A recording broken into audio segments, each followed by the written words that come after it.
All right, go for it, Craig. We mentioned last week at the beginning of the show we were going to go into the 5 home purchase missteps that your lender or your realtor won't tell you. Not meaning that they won't tell you because they don't want you to know, but they may forget to mention. It slips past them sometimes to cover all the bases. So we want to share those with you really quick. A lot of you are out looking for a home. You're in the process of a purchase.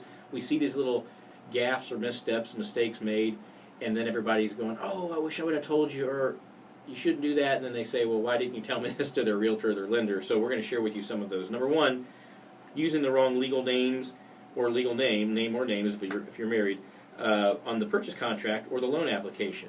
Bottom line is, we see this a lot. You go by Rick, your real name's Richard, or you go by Bubba, like Mark, and your real name's Mark. But there's a lot of people who give a shortened version of their name, or they leave out a middle initial, or they have their spouse's, a short name or whatever on there, and then it becomes a problem. Doesn't match up with some other legal documentation. So make sure you always do things the way you want it titled and the way you would hold something legally. Number two, writing your earnest deposit check from a business account or another account that isn't a usable source of funds.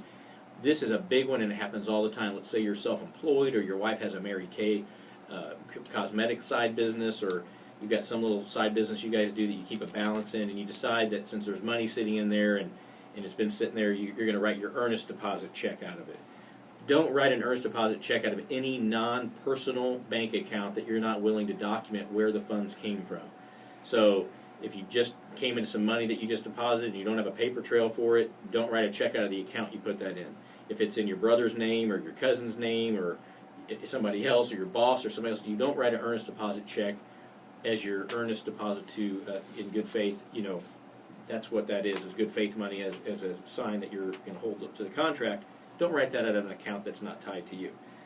Number three, redacting information on your tax returns, bank statements, pay stubs, or other documents. We see this often too, where people they'll mark out some of the digits on their social security number, their bank account numbers, something to do with a side business they've got. They don't want to include those pages. You can't remove any information. So if you're sending over your checking account statements or your savings account statements to document your source of funds for your down payment, and you blot out the account number or some other aspect of it, it's not going to be acceptable documentation. So be prepared to provide all the details.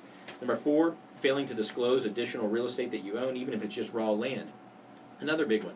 You've got some piece of farmland out in somewhere far, far away. It's not worth a whole lot of money. You pay minimal taxes on it. You don't have it insured, but you fail to mention that you own an additional piece of real estate. It typically will come up in a title search and show you have additional real estate, and then we've got to document that. You've got to document the taxes on it. If there's any payment on it, you're going to have to prove there's no debt on it. If you own any piece of real estate whatsoever or property or anything that has a debt that doesn't show on your credit, disclose it up front.